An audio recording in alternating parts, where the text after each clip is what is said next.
So Martha S. Jones, today's speaker, is the Society of Black Alumni Presidential Professor and Professor of History at the Johns Hopkins University. She is a legal and cultural historian whose work examines how Black Americans have shaped the story of American democracy. Professor Jones is the author of All Bound Up Together, The Woman Question in African American Public Culture, 1830 to 1900, from the University of North Carolina Press in 2007, and the author of the hugely successful Birthright Citizens, A History of Race and Rights in Antebellum America. This from Cambridge University Press, 2018. She's the co-editor of Toward an Intellectual History of Black Women, University of North Carolina Press, and you will also find Professor Jones's writing in the Washington Post, The Atlantic, USA Today, Public Books, The Chronicle for Higher Education, and Time. She's currently completing Vanguard, A History of African American Women's Politics, to be published in 2020 in conjunction with the 19th Amendment Centennial. And she is at work on a biography of Supreme Court Chief Justice Roger Brooke Taney. Professor Jones serves as president of the Berkshire Conference of Women Historians and a member of the Organization of American Historians Executive Board. Professor Jones has had a long association with the Clements, beginning with the time that she was on this campus in the history department.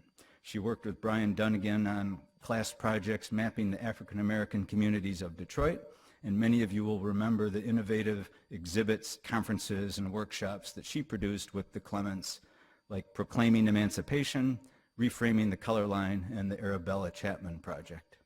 Martha has supported these ambitious projects with boundless energy and dedication. Martha currently serves on the governing board of the Clements Library Associates. Martha and I first met in the Clements Library reading room years ago. She was reviewing material to complete her first book and had questions about the racial satire of American artist Edward Williams Clay. By coincidence, the Clements was at that moment deciding just how much we should risk to try to acquire some very rare original artwork by this very elusive artist. I remember this conversation vividly. I was in my head trying to formulate the question, if we acquired this stuff, would you be interested in co-curating an exhibit on the topic? And Martha turned to me and asked, have you ever had an outside curator for an exhibit at the Clements? And that conversation led to the Reframing the Color Line exhibit and symposium. It was some time after that project wrapped up that Martha and her wonderful husband John had my wife Mary Beth and I over for dinner, and I heard Martha asking Mary Beth, how many drinks do I have to get into Clayton before I spring my next scheme on them? That scheme turned into Proclaiming Emancipation, a fantastic exhibit and conference coinciding with the sesquicentennial of Lincoln's proclamation. The next scheme may have been instigated by myself when we shared a pair of photograph albums with Martha that had been assembled by a young black woman in Albany, New York in the middle of the 19th century. And Martha took those and ran with them and created a wonderfully innovative class project that addressed the intersection of African American women's history and the history of photography. Before that was over, we had actual tintype photographers taking portrait photographs of the students in her class. And you can see these images along with the students' amazing original research online at the Arabella Chapman website, arabellachapman.com. I expect these conversations and schemes will continue, and I can't wait for the next one. The title of today's talk by Professor Jones is Birthright Citizenship in Antebellum America, A History for Our Own Time. I hope you will please join me in welcoming our good friend Martha S. Jones.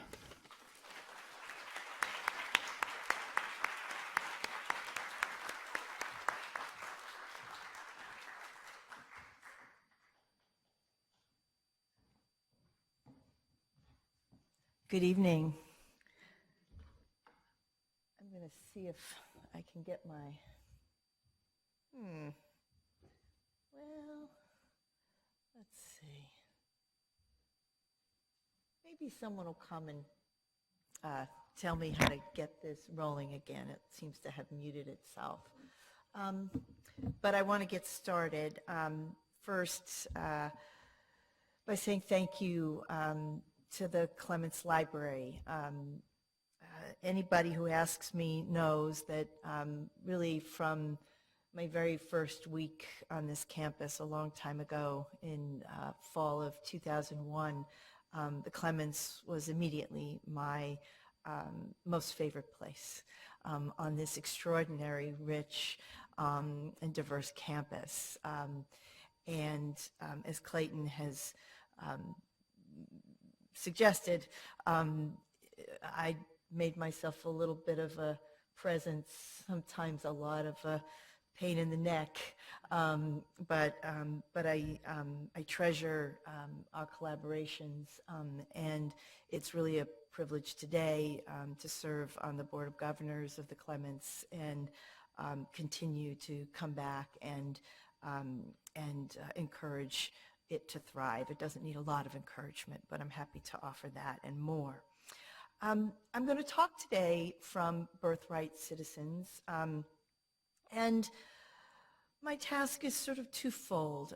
On the one hand, I want to tell you a story, a chapter in the first chapter, really, in the history of American citizenship, a history told from the perspective and through the lives of Black Americans. I want to tell you this story because it's one that is still new to many of us, but I also want to share it with you because, as many of you I'm sure know, birthright citizenship has become a subject of debate in our own time. We are living in a new chapter, if you will, in the history of citizenship and birthright here in the 21st century. And I'll say just a little bit at the end about how I hope this history might, in some sense, illuminate and inform the sorts of debates that we find ourselves in today. I draw upon the life of one of the characters from Birthright Citizens, a man named George Hackett, to tell the story tonight. Hackett is, we could say, our guide for the purposes of this discussion. He lived a life, the arc of which really parallels or is a companion to the first important debates around citizenship and national belonging in the United States. George was born in the year 1807 in Baltimore, in Maryland. He was born into a free rather than an enslaved family, and this really marks an important shift in a state like Maryland and a city like Baltimore, a place that is becoming predominated by free people, by former slaves, as slavery wanes in political and economic significance in the north and the west of Maryland. He is born just as men like his father Charles are losing the right to vote. There's a factoid that we oftentimes overlook. Hi. Sorry about that. That's okay. Yeah, I'm going to keep talking. You want in? So I'm going to keep talking. Yeah, that's fine. So he's born just as African-American men, free Black men like his father Charles, are being disenfranchised, are losing the right to vote in the state of Maryland. They had voted in the late 18th, and thank you very much, to the 19th century. And George is born just as Black men are losing the right to vote. So my first slide, which I've sort of passed over, but just for some context, On the left is probably the figure most often associated with our understandings of the question of citizenship before the Civil War, Roger Brooke Tawney, whose monument stood for many decades in Baltimore City and elsewhere in Maryland. This is today an empty plinth. Tawney was taken down in the summer of 2017 in the wake of events in Charlottesville in Virginia. But he is the figure that we most often associate with this story.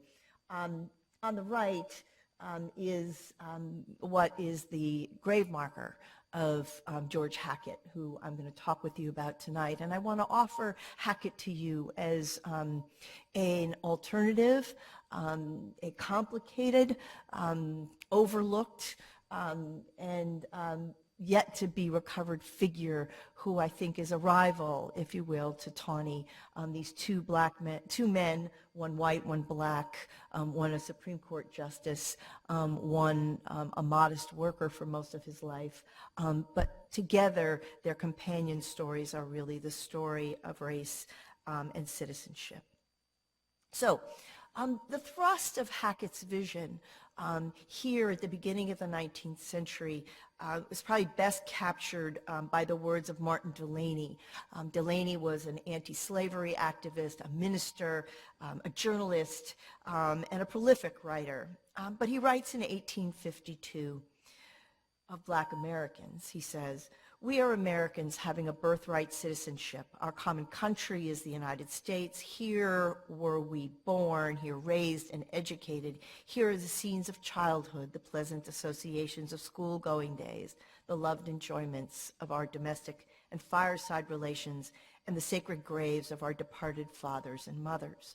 We are Americans by virtue of having a birthright citizenship, natural claims upon the country, claims common to all our fellow citizens, natural rights which may by unjust laws be obstructed, but never can be annulled."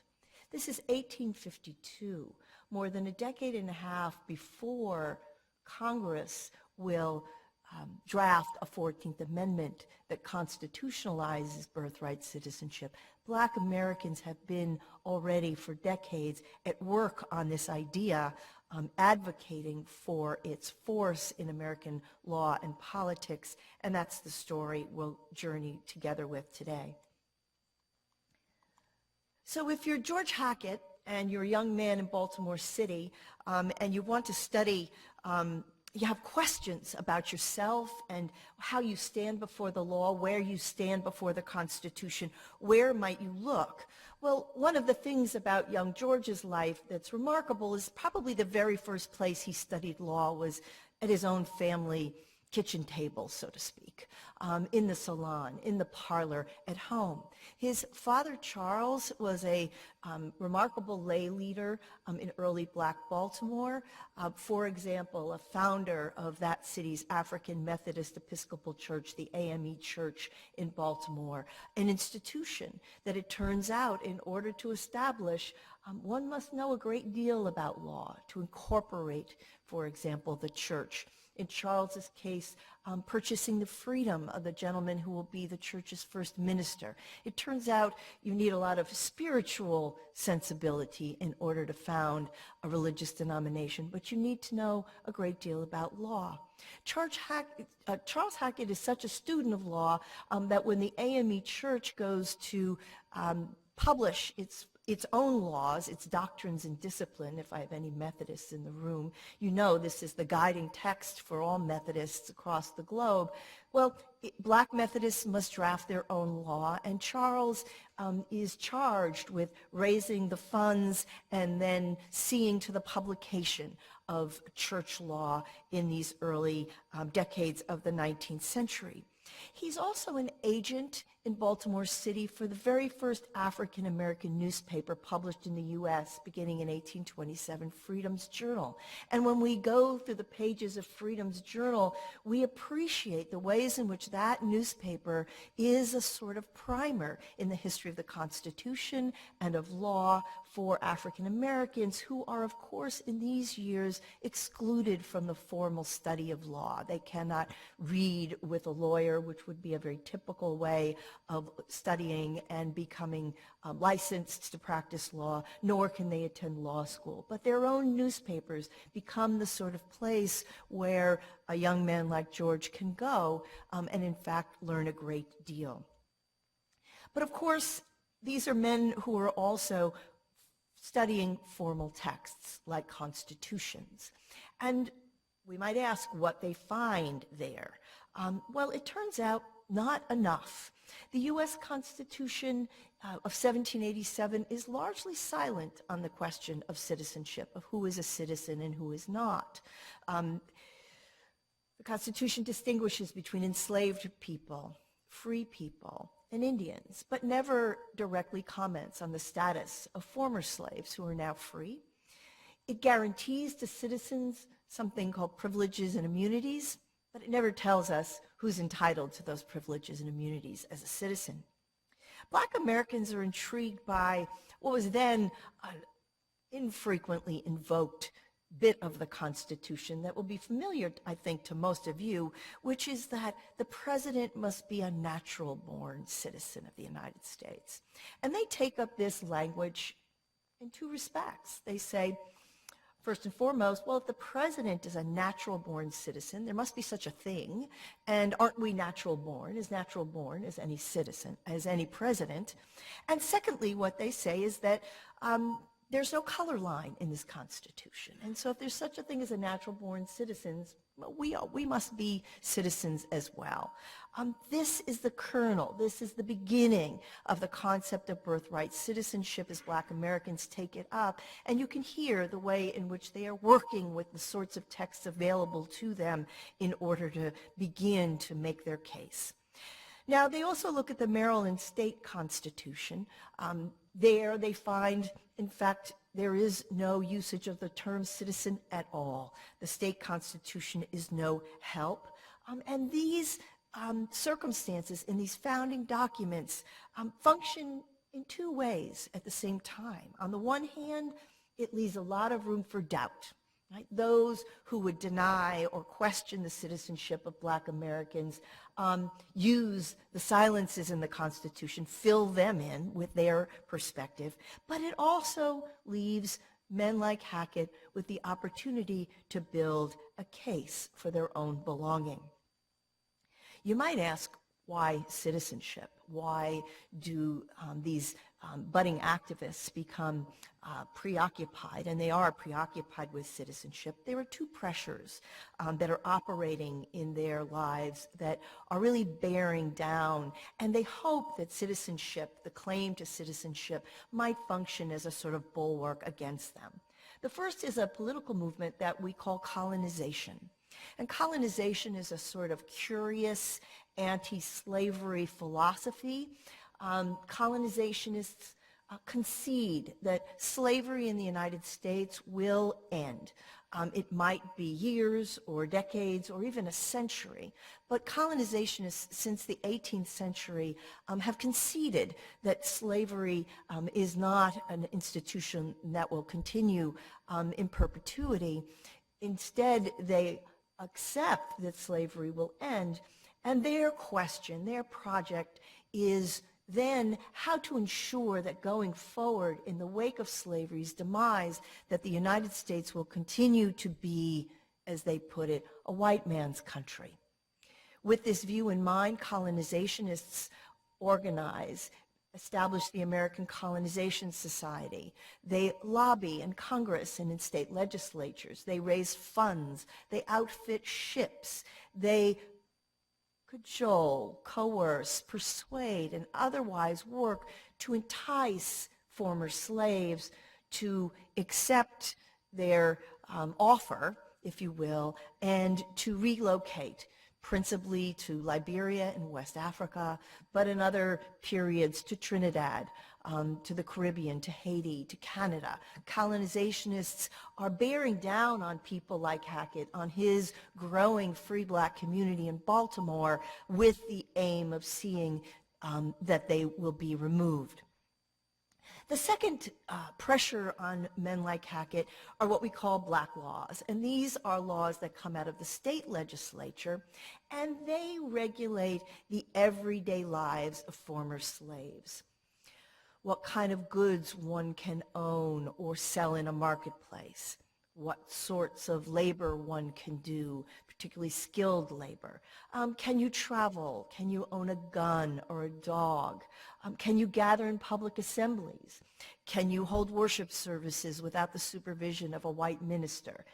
Black laws regulate all of these sort of quotidian aspects of the lives of former slaves in Maryland, and they do so with the aim ultimately of making everyday life so uncomfortable, so untenable, that former slaves will, if you will, give in to the enticements and the pressures of colonization and, in essence, self-deport. So when men like Hackett turn to citizenship, they are looking for an idea, for a principle, for something firm that will permit them to effectively resist the sorts of pressures that colonization and black laws are imposing on their lives. Now, are such things constitutional is the sort of question that these men ask. They ask it of lawyers, they ask it of lawmakers, and they're not alone, which is to say, as they are puzzling through this question, highly placed lawmakers are doing the same. One quick example, in Congress in 1820 and 21, the new state of Missouri, or the proposed state of Missouri, is seeking to be admitted to the Union. Missouri has presented to Congress a new constitution. That constitution includes a curious clause, one that proposes to bar outright the entry of free people of color into the new state of Missouri. Congress members pause because this troubles some who appreciate that the Privileges and Immunities Clause is intended to treat a citizen of Maryland just as if he were a citizen of Missouri when he crosses into the new state. Well, this debate takes up days and many pages in the annals of Congress. Some lawmakers saying free people of color are not aliens, they must be citizens, hence Missouri cannot bar them from entering the state, and others who say there's a color line in our constitutional scheme and free people of color should be banned. What does Congress do in the end? It does the thing that really characterizes this debate over many decades. It fudges, it punts. It really doesn't answer the question at all. And in the end, it will permit Missouri to enter the Union with a constitution that includes this troubling clause, and at the same time, Congress will admonish the state of Missouri. I think this is a remarkable phrase. I don't know anywhere in the Constitution that provides for the admonition of a state, but there you have it. They admonish Missouri not to violate the rights of citizens once the state gets underway. It is this kind of fudge, this kind of inability of lawmakers to resolve the question that really troubles the lives of people like Hackett, leaves them to live under a kind of constitutional or legal limbo. George begins a family in the 1820s. He marries the daughter of one of his father's great friends, another leader in the AME Church. It's a remarkable, notable day in the life of Black Baltimore in 1828. He works as a waiter. He's a budding entrepreneur. He opens a livery stable. But he's also experiencing, it turns out, a series of setbacks. His stable is washed out by a flood, and he really can't get the business up and going again after he loses a number of horses. His firstborn child, a son also named George, a namesake, dies in infancy. And Hackett does, in the wake of these setbacks, something that is quite typical for free men of color in Baltimore, which is that he goes to sea. He joins the crew of the USS Constitution, Old Ironsides. Many of you will know from the War of 1812. I just got to visit Old Ironsides. It's still in the harbor in Boston. I finally, just 2 weeks ago, got to visit it. He signs on as the steward to the Commodore Alexander Claxton. It's a remarkable place to sit aboard the head of a naval flotilla that is about to embark on a Pacific tour. It's a remarkable journey from the free city of Veracruz in Mexico to the thriving sugar colony of Cuba. The Constitution stops in Havana. They are in Rio de Janeiro in Brazil, the capital of the Brazilian Empire, and an active slave trading port, and then down around the Horn and up the Pacific coast of South America. All along the way, what Hackett would have learned was the degree to which the sorts of questions he was asking in Baltimore, who are free people of color before the law, are the very same questions that are troubling every city, every port city in the Americas. This is the age of emancipations, and free people of color are emerging as an economic, political, and social force. And everywhere on this journey, Hackett is affirmed, in a sense, in the questions that he's asking about his own national belonging. He also learns some very, I'll say, practical things. It turns out to spend your days in the Commodore's quarters in a naval flotilla for many months, and indeed more than a year, you watch as the Commodore's quarters become, in essence, a courtroom. There are infractions, major and minor. I don't have to spell out for you what happens when the sailors aboard a naval flotilla on a journey such as this head into port for leave, 24, 48 hours. There's a lot of trouble. And Hackett watches as his Commodore and the captain, Daniel Turner, convene tribunals, major and minor. And he observes many things, two of which I think are especially important for us.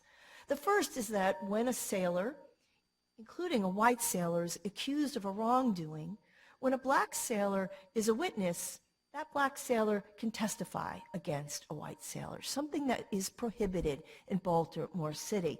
Black laws prohibit African Americans from testifying against the interests of whites in Maryland. The second thing is that when white men are convicted in these tribunals, which they most certainly are, they are punished by a very particular form of punishment, and that is the lash. This is a common scene on the Constitution, but one that Hackett knows in Baltimore would only be a scene enacted on the bodies of African Americans. In Baltimore, the lash is too close to slavery, such that white men are never subjected to the lash, only African Americans. And so what I want you to hear here are the ways in which in the Navy, Hackett is being exposed to a legal culture that operates by way of a different set of norms than those he knows from Baltimore City. One last piece about this journey. Now, men like Hackett, when they are preparing to go to sea, particularly into international waters, will make one last stop before they embark, and that is to the local customs house. What are they doing there? They are securing what are called Seamen's Protection Certificates. These are federally issued documents that evidence their status as citizens of the United States. Why do seamen need protection? Because in international ports, on open waters, they are vulnerable to being impressed into forced service by foreign navies. And the U.S. Navy, U.S. Customs officials begin to offer these certificates as a sort of modest protection against impressment. And black sailors, black and white alike, carry these proof that they are U.S. citizens. At the same time, in the very same moment, in a state like South Carolina, state officials have passed what we call Negro Seamen's Acts. And these are acts that provide that when black sailors, U.S. sailors, arrive in a port like Charleston, they are either going to be required to remain aboard ship, they're going to be prohibited from disembarking and entering the city of Charleston. If they disembark, they are without cause and without process subject to being jailed until it is time for their ship to again leave the port and move on. Is this constitutional is a question that attorneys generals and courts will examine, and they will say yes. Why? Because black sailors are not citizens of the United States, not entitled to the privileges and immunities of citizenship. I hope you hear the way in which, even at sea, Hackett is occupying this awkward and uneven terrain. Federal officials, some of whom say he's not a citizen, and others who say he and men like him absolutely are. This is the muddled state of his life, but George is getting a sort of education. The Commodore dies in 1841 of dysentery on the west coast of South America, and George's time aboard the Constitution is finished. He boards a whaler, the Anne, out of Nantucket, and spends some months aboard the Anne until they again reach their home port of Nantucket. George will disembark in 1841, just 2 weeks after another black Baltimorean, probably the best known or best remembered of black Baltimoreans of this era, just 2 weeks after Frederick Douglass has given his very first political anti-slavery speech right there in Nantucket. That is to say, George disembarks into the heart of radical anti-slavery, into New England, where free men of color can expect to vote, to be extended political rights, to be regarded as citizens of individual states. It is a remarkable place for him to find himself.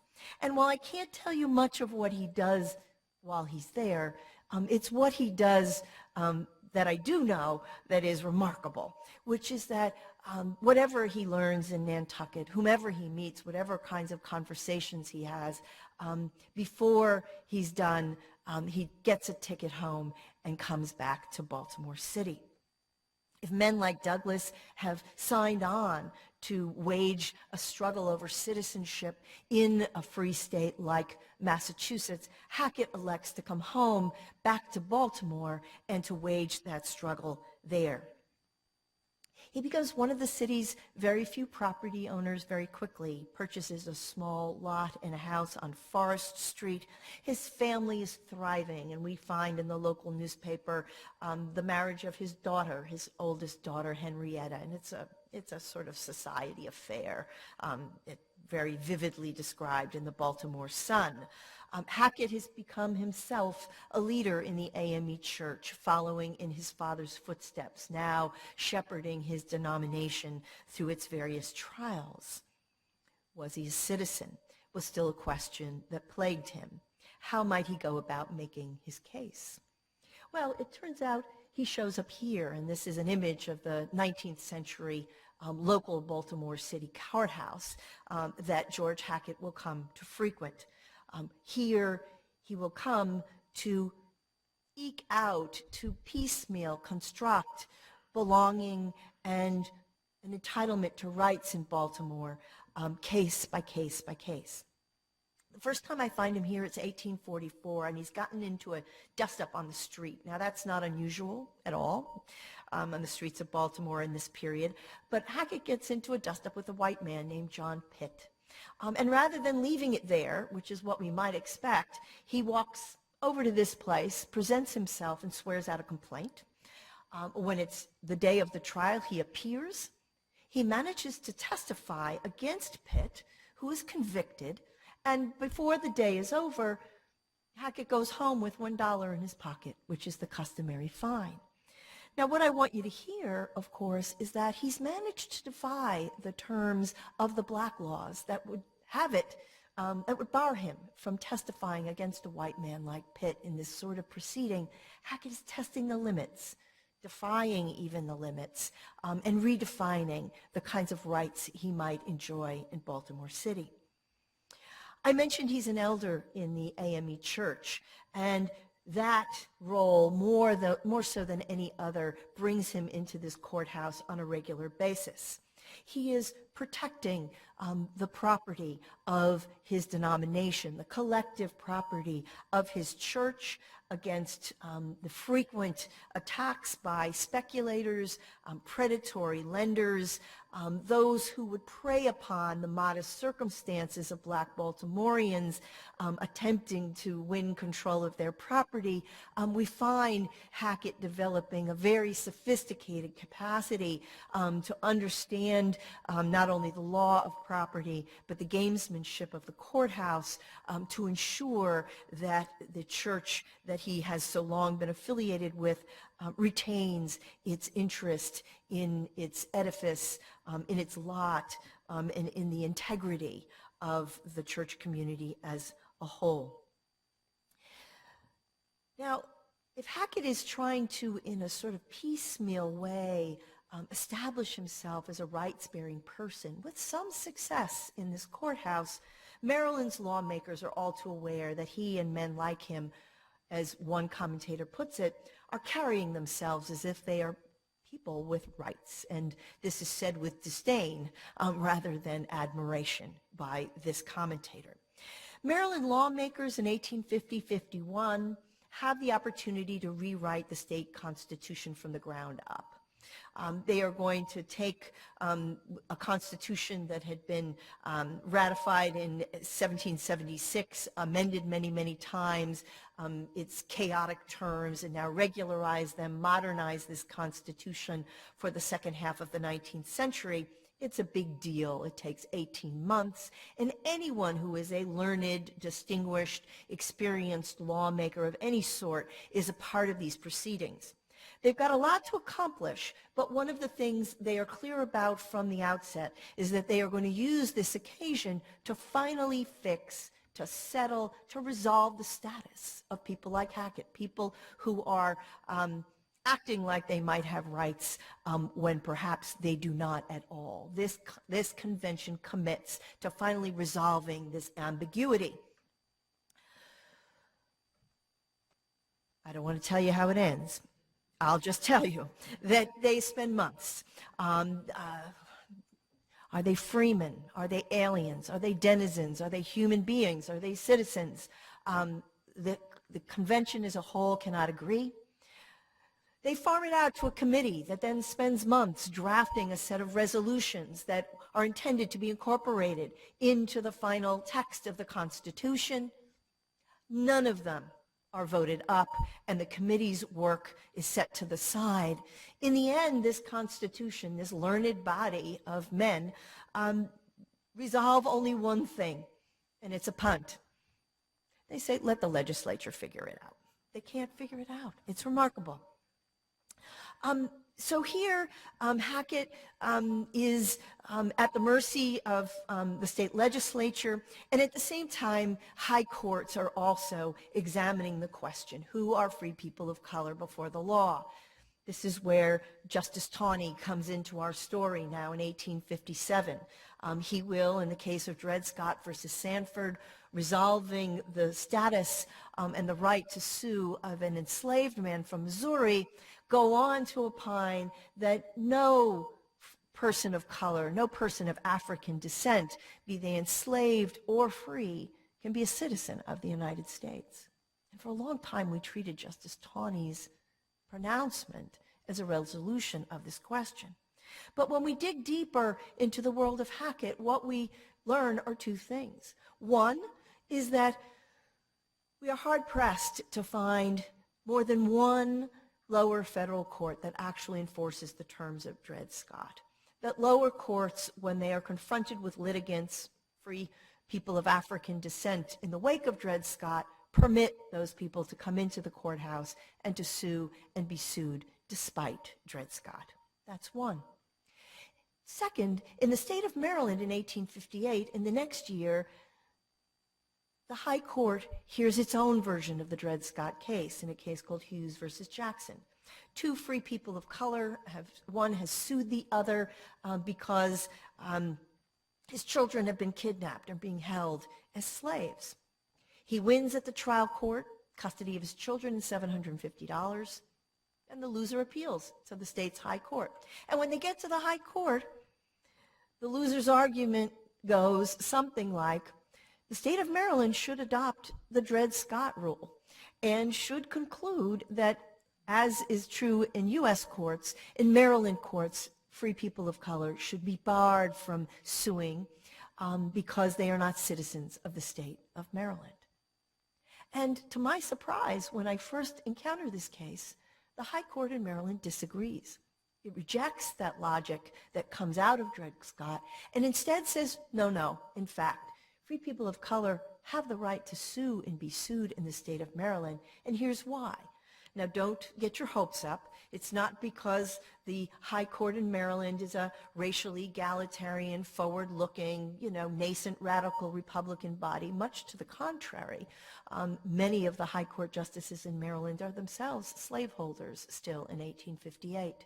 But they offer two rationales for why men like Hackett should have a right to sue and be sued to protect their persons and their property in this courthouse and others like it. The first, well, the court observes there are 90,000 free people of color in the state of Maryland. 90,000. And furthermore, they are workers. They are part of the engine of prosperity in a state like Maryland. Maryland could not do the work it needs to do to be prosperous without their labor. And the court says, how could we expect any man to labor if he can't protect his wages and the fruits of his wages in a courthouse? If a man's wages could be arbitrarily seized or his property arbitrarily received, he would stop the work. And we need free people of color to work. Hence, they have the right to protect their persons and their property in this courthouse. Second, those 90,000, the court says, no way. If we exclude free people of color from our courthouses, we would, in one grand gesture, create 90,000 outlaws in the state of Maryland. People who certainly would be here, who would certainly get into disputes, but would settle those disputes, right, in our streets, in our alleys, on our byways. This is not a formula for prosperity or social order in Maryland. We want free people of color, when they have disputes, to come into our courthouse and to arbitrate them in this way. I find George in the courthouse one last time, and it's 1859, the year after Hughes versus Jackson. He's fallen on hard times, as have many in the state of Maryland, particularly small business people, after the downturn, the economic downturn of 1857. He's a coal agent. He's owed more money than he owes to others, but insolvency is the way to wipe the slate clean and to start again. And we see in Hackett's insolvency petition the ways in which, in an economic sense, he has woven himself into the fabric of the city of Baltimore. The many sorts of creditors, black and white men, the many whom have extended to him credit, black and white men. And here in this proceeding, once again, Hackett will testify against the interests of those white creditors who object to the forgiveness of his debts. He will leave us the text of his deposition, in which he explains in a sworn statement to the court the conditions under which he has become insolvent, and his debts indeed will be forgiven. He will sue and be sued, make and enforce contracts in the context of this proceeding, really following on and affirming what the High Court had provided for in 1858, just 1 year before. A last bit.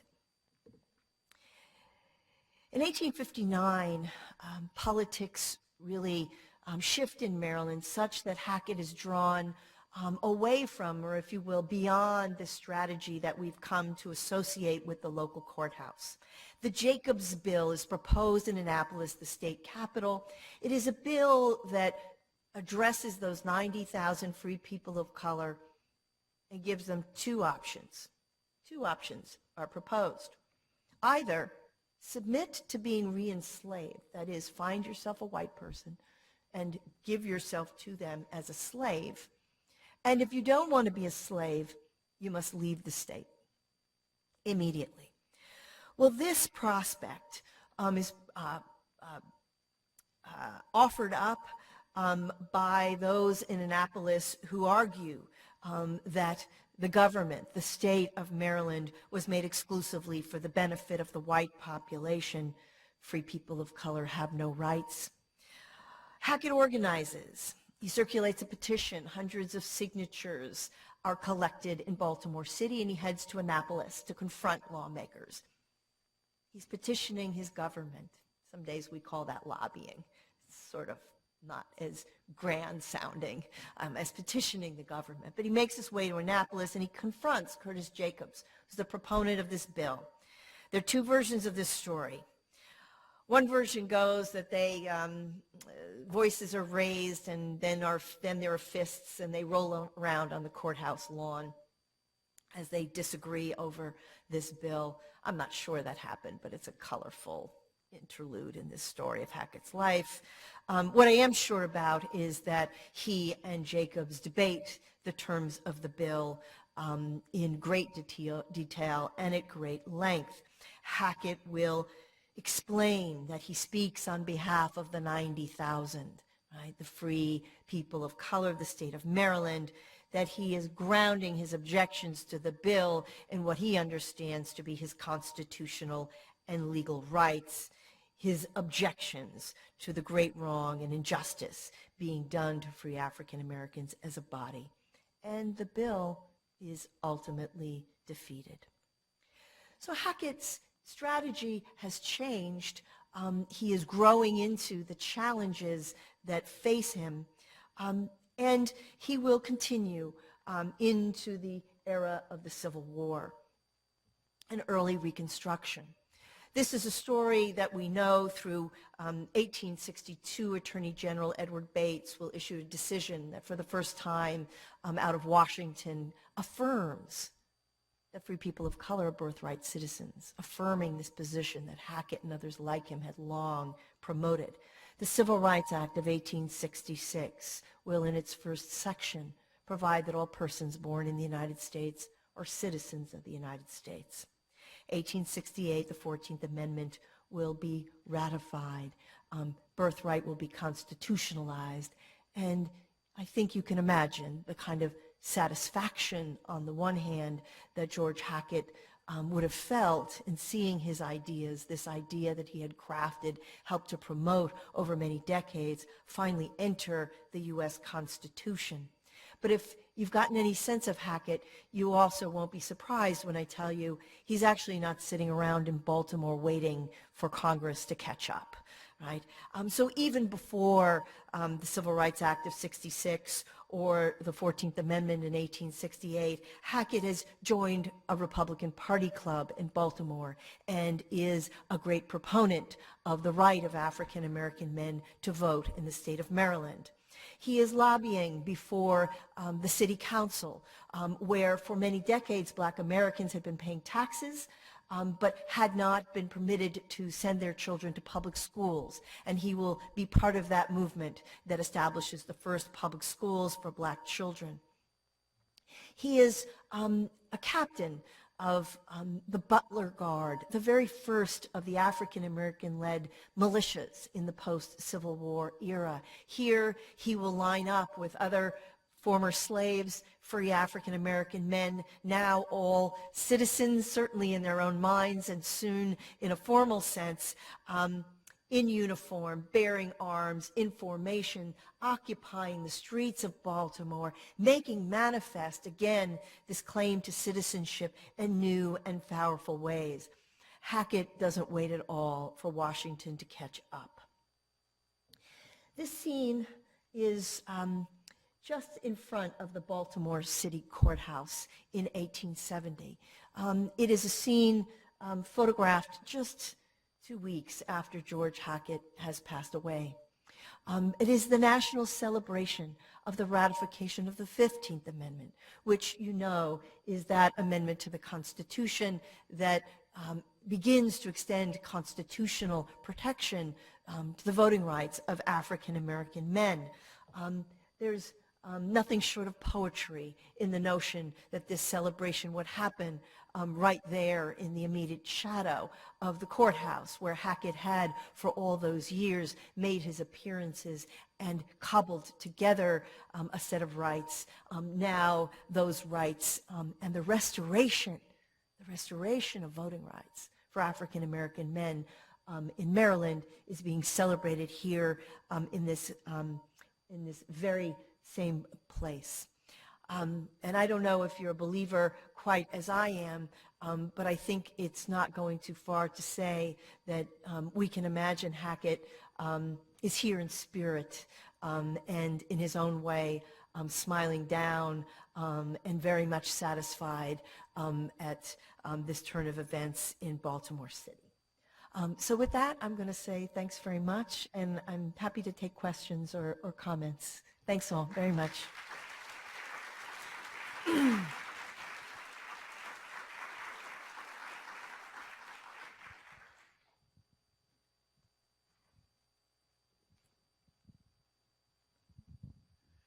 May I make an observation? You referred a few different times to the fact that legislatures and Congress were unable to make decisions. They put them off to committees. Over the period of the 150 to 200 years since then, we haven't progressed a whole lot.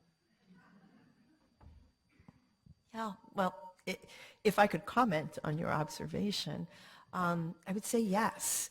And as I finish myself writing this story, we as a nation are finding ourselves right to here, right, in our incapacity, right, to address with forethought and with learnedness and with precision and with commitment the status of Americans who are in our midst today. And so there is a way in which, for me, the story is a reminder that it's not the first time that we've managed to get this wrong, to expect, to compel, to leave people to live in a terror of a regime in which you do not know where you stand before the Constitution, you do not know where you stand before the law, where you are, as you can hear in this story, perpetually, right, vulnerable to the whims of lawmakers who might decide that your fate this year or this month or this week requires your removal in 19th century parlance, or we might say deportation in the 21st century. So I think for me, there is a chilling parallel. And if I'd say if I could, one other thing, it is that it is a reminder that there really never has been a moment in our history when the question of citizenship was clear or resolved or straightforward or a simple question, right? That we have always, as a nation, only approached the thorny matter of who belongs and by what terms when a crisis is forced upon us by people who have the biggest stakes of all, right? And in this chapter, it is former slaves. We would say today, of course, it is immigrants, in some people's parlance, unauthorized or illegal immigrants who and their children. But this is the first chapter, I think, in that long story. So thank you for hearing that resonance, because I hear it too. I hear it too. Thank you. Anyone else? Martha, would Hackett have received any support from abolitionists, for activists would they have made this an issue? Yes.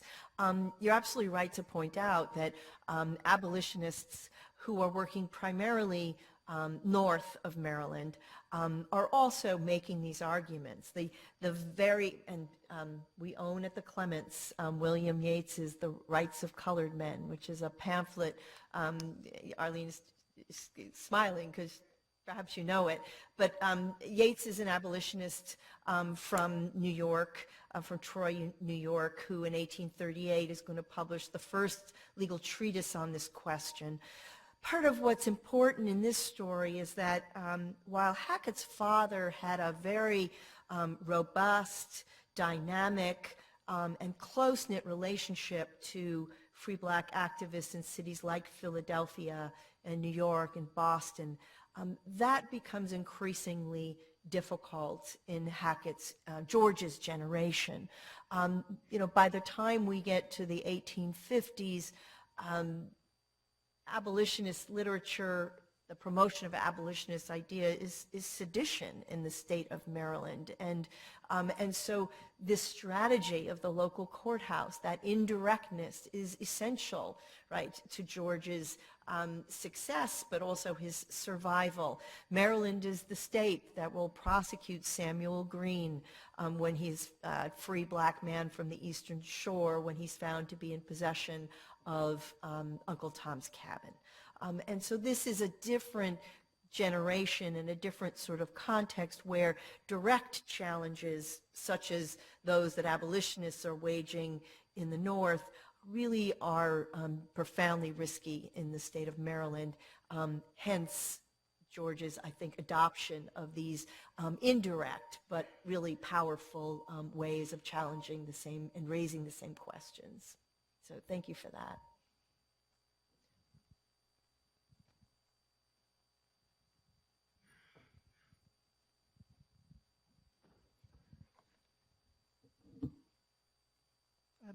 As white supremacy becomes more enshrined in state and federal laws over the course of the antebellum period, how is it, do you think, that in the naval and maritime spheres there is more of a racial fairness, especially the story about Hackett and other African-American sailors being able to testify against white sailors? Could you speak to that a bit? Yeah, I think we'd say one thing I know for sure, right, is that the maritime world, including the Navy, has always been an exceptional space for free people of color.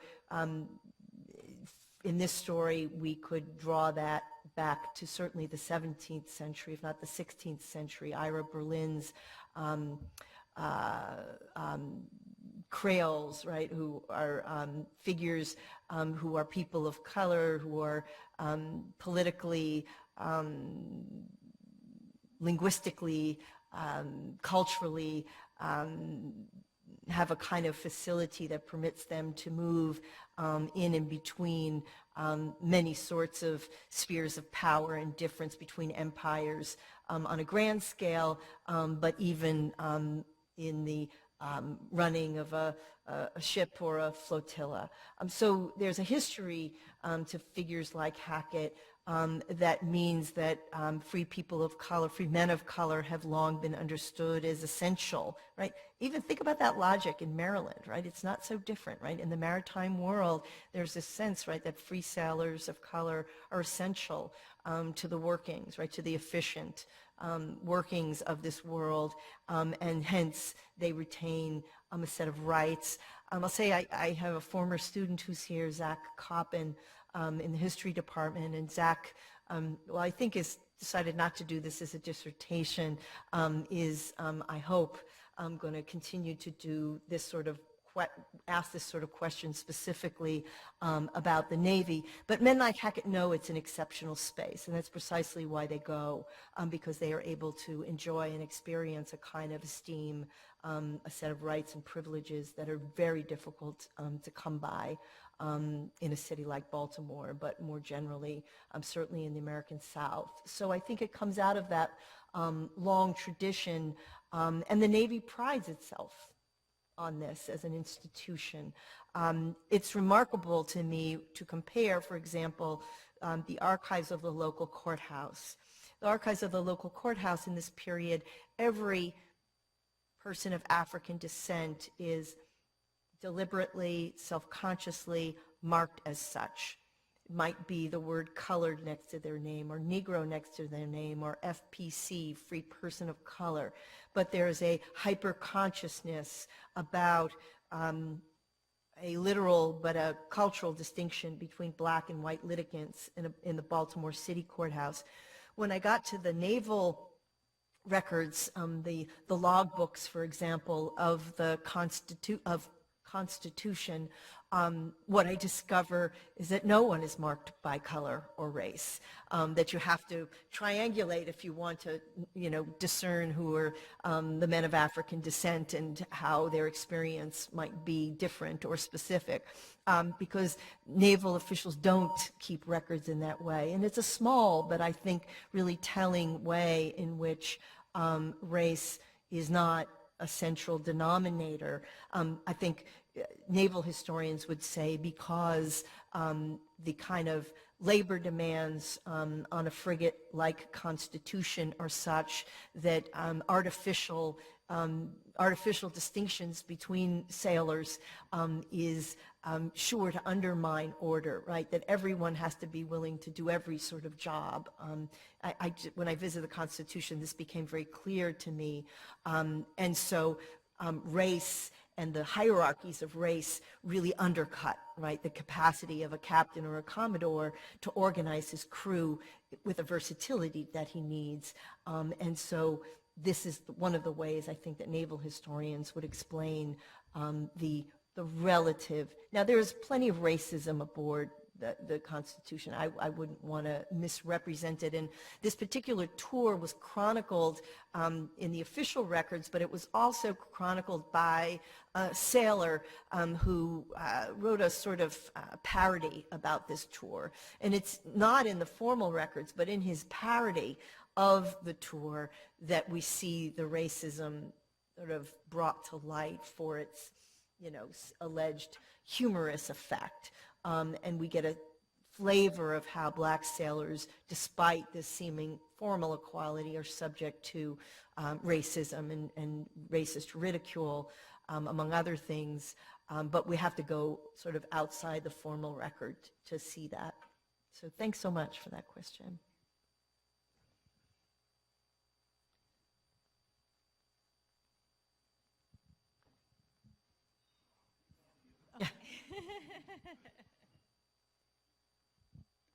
Thank you so much for this talk, Professor Jones. It's great having you back here in Ann Arbor.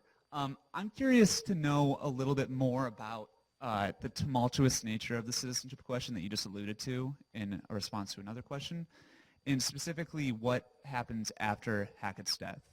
And as we all know, this is the time of Reconstruction. I'd be interested to hear more about perhaps the failure or overthrow of Reconstruction measures in a state like Maryland, if it reflects or doesn't the larger trend within the South. I know you just appeared in the fantastic new PBS documentary, Reconstruction, which I encourage everyone to watch if they haven't. But if that larger question, how the franchise question, if it's curtailed, if it's not, if there's more activism on the part of African Americans in Baltimore, it'd be great to hear that. Yeah, thank you. The way I would tell the story is this. Black Americans, at least those born in the United States, never again face a period during which they are seriously threatened with removal or deportation. That birthright citizenship settles an important question, that Black Americans, all persons born in the United States, have an indelible claim to place, to literal physical belonging. And this takes us back to our current moment. I think this moment, watching our friends and neighbors and family members being removed from the United States, is a reminder that that's a powerful right in and of itself. And you are right, of course, that until our own time, we must tell an important story about the ways in which, even with that right in hand, Black Americans will now go on to wage generations of struggles over political rights in particular. But the story I would tell is a slightly different one, because I think the next chapter is not the chapter of Black Americans, though there is that chapter. The next chapter in the story of citizenship is that of Chinese immigrants and their children. Because despite this moment, despite the terms of the 14th Amendment, despite the constitutionalization of birthright, federal officials will very quickly call into doubt the citizenship status of children born to Chinese immigrants, even as they are born on U.S. soil. So the next chapter is one in which Black Americans win a fundamental capacity to remain, to resist removal, to leave the country, to return, and that will take another series of decades until 1898 before the Supreme Court will finally delegitimize the detention and the exclusion of Chinese Americans and extend formally birthright citizenship to them as well. So that is the way I would tell the story, and it's one that reminds us that this is not simply a black and white story, even in the 1870s. You know, after 1868, birthright is in the Constitution, the 14th Amendment. But Congress has some unfinished business, because in 1870, Congress will come back now to amend the Naturalization Act of 1790. And the Naturalization Act of 1790 had set the fundamental terms of who can become a naturalized U.S. citizen, and Congress, without much debate, Congress agrees that the Naturalization Act, which had limited naturalization to white persons, so-called white persons, in 1790, the act should be amended so that now black immigrants to the United States also can become U.S. citizens, right? Blackness, African descent, is not a bar to citizenship. And they begin a debate about amending the Naturalization Act. And Charles Sumner says, well, let's just simply take out the word white, and we'll be done with it. That's quick. That'll take us, you know, an afternoon. But the answer is no. Why? Not because there's a serious contingent in Congress that would prevent people of African descent from naturalizing, but because there is already in Congress in 1870 a contingent, a powerful contingent, that is wanting to guard against the prospect that Chinese immigrants would naturalize. And so instead of taking out the word white, Congress adds the phrase people of African descent, or some, I never get the language quite right, but it adds language about people of African descent, reminding us that already, well before the Chinese Exclusion Acts of the 1880s, Congress is drawing an important, in its mind, an important distinction between black Americans and Chinese Americans. So that's the way I would tell the story, even as I appreciate the following the thread of black Americans. I think it's very important for us to shift and to follow the story of Chinese Americans in the wake of Reconstruction. So thank you for that. Just a curious question.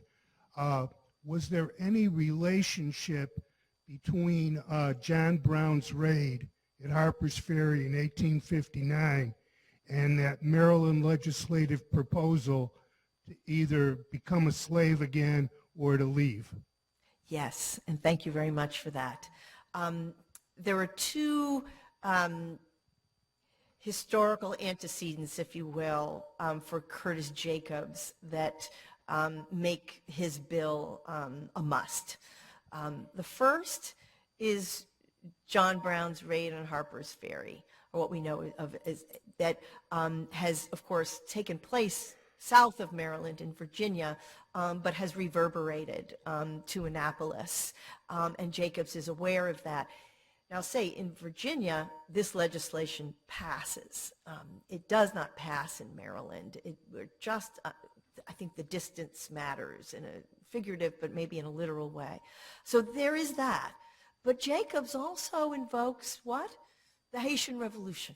In Maryland, there is a long memory of the Haitian Revolution. It has left an indelible mark on lawmakers, some of whom are old enough to remember the Haitian Revolution, others of whom have inherited a dread or a fear of a Haitian-like revolution in the United States.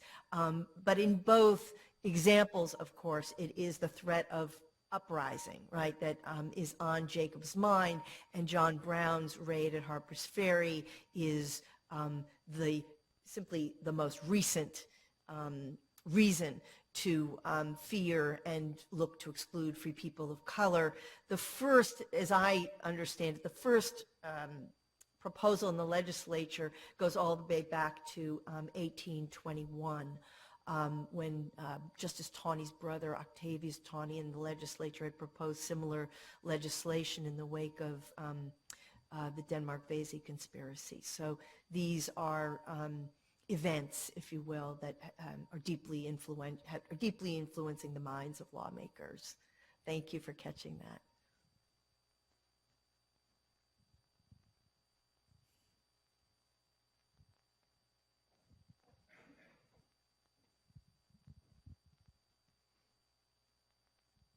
Thank you, Professor Jones, for writing such a fantastic book that has been an incredible source for all of us across disciplines, including political science. So I want to ask you if you could speak a little bit about this idea of the hollow promise of citizenship. And I think it's sort of a common thread as we've been talking about and sort of thinking about this contradictory nature of the idea of citizenship as, you know, it's something that, of course, it has been a long battle to achieve this, and it was for Black Americans, and it is in the present day for many of those who are undocumented. But at the same time, it seems as if this idea of citizenship, the nature by which it functions is that it has to exclude some in order to give rights to those that it includes. So I'm sort of wondering if you could talk a little bit about how it's still a hollow promise. How can we make sense of this?